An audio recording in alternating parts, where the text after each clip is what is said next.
ऐसा काम करेंगे कि तुम भी गर्व से कहोगे हम बागेश्वर वाले हैं।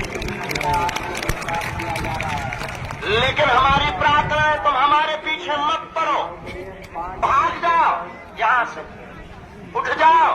कहां धूप में बैठे तुम, जाओ वापस। और भी गुरु हैं, उनके चरणों को पकड़ो, हमारे चक्कर में मत पड़ो तुम। हम तो नालायक हैं, मूर्ख हैं, हम तो अज्ञानी हैं। हमारे जैसे पापियों के पीछे तुम समय बर्बाद कर रहे, टाइम बर्बाद कर रहे, धक्के खा रहे हो। उठ जाओ, जाओ वापस। तुम्हारे लिए गुरुओं की कमी नहीं है, तुम्हारे लिए दरबारों की कमी नहीं है। और तुम बदमाश इतने हो कि 70 जगह से भटक करके आए हो, और तुम फिर वही गलती करोगे कि यहां से अगर हम नहीं मिल पाएंगे तुम फिर दूसरा बाप बना लोगे। इसलिए हमारी प्रार्थना है, तुम परेशान भी इसलिए हो, तुम हमारे चक्कर में मत पड़ो, तुम्हें पढ़ना ही है। तो जिनके बल पर हमने कृपा को पाया, जिनके बल पर हम धर्म विरोधियों को ललकारते हैं, जिनके बल पर हम तुम्हारे संकटों की विपत्तियों की डेट बता देते हैं, तुम भी उन्हीं बागेश्वर बालाजी के चरणों से जुड़ जाए। क्योंकि तुम्हारे संकटों को कोई इंसान नहीं मिटा सकता, तुम्हारी विपत्तियों को कोई इंसान नहीं मिटा सकता, तुम्हारी समस्याओं का कोई हल कोई इंसान नहीं कर सकता सिवा हनुमान के। और अगर कोई इंसान तुम्हारी विपत्तियों का हल करने लगे तो वो भगवान ना हो जाए, वो परमात्मा ना हो जाए, वो ईश्वर ना हो जाए, गुरु के नाते कोई रास्ता दे सकता है। इस देश में गुरु बहुत है, तुम्हें रास्ता दे सकते हैं, समाधान के लिए तुम्हें खुद चलना पड़ेगा। हम भी तुम्हारी तरह पर्चा बनवाने आए थे यहाँ पर, हम भी अर्जी लगाने तुम्हारी तरह आए थे। तुम जैसे रोते रहते हो, हम भी अपने दादा गुरु सामने, हमारा महापुरुष, हमारा गुरु दादा गुरु जी ऊपर झोपड़ी बनाकर रहते थे।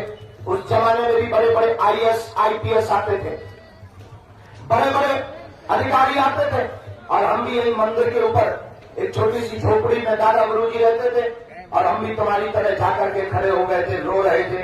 बरसात का मौसम था, भूख से बड़े विचलित थे। माँ ने हमें समझाकर भेजा कि जाओ, तुम्हारे दादा गुरु बहुत सिद्ध है, शायद कुछ दे दें। और हम आए थे गड़े हुए धन को पाने। अवस्था थी 11 साल, और 11 साल की आयु में भूख से झटपटाता हुआ तन जब रात शाम के समय दादा गुरु के पास आए कि तुम दुनिया की बिगड़ी बनाते हो, हम तुम्हारे सगे नाती हैं, बेटा के बेटा है, कृपा करके हम पे भी कुछ कृपा करो। उन्होंने कहा रात को आना, और हंस गए। हम परेशान हो गए, माँ को आके बताया, माँ ने कहा जाना चाहिए। जब हम रात को फिर से आए, उन्होंने स्नान करवाया, और उस रात यही वो जगह है जहाँ हमारे साथ घटना घटी थी, जहाँ हमारे साथ क्रांति हुई थी, जहाँ हमारे साथ जीवन में उजाला हुआ था, जहाँ हमारे साथ वो क्रांति हुई जिस क्रांति ने हमारे जीवन को ही नहीं बदल दिया, अब तो हमारी जिंदगी के साथ साथ इस गांव में रहने वाले प्रत्येक व्यक्ति के जीवन को बदल दिया। और उस क्रांति ने केवल हमारे जीवन को नहीं बदला, उस रात ने हमारे आसपास रहने वाले लोगों के भी जीवन को बदल दिया, और हमसे ही नहीं, इस धाम से फिर जुड़े हुए लोगों के जीवन को बदलने लगा। अब वो घटना ये थी कि हम तो बहुत मुसीबतों से उस वक्त जी रहे थे।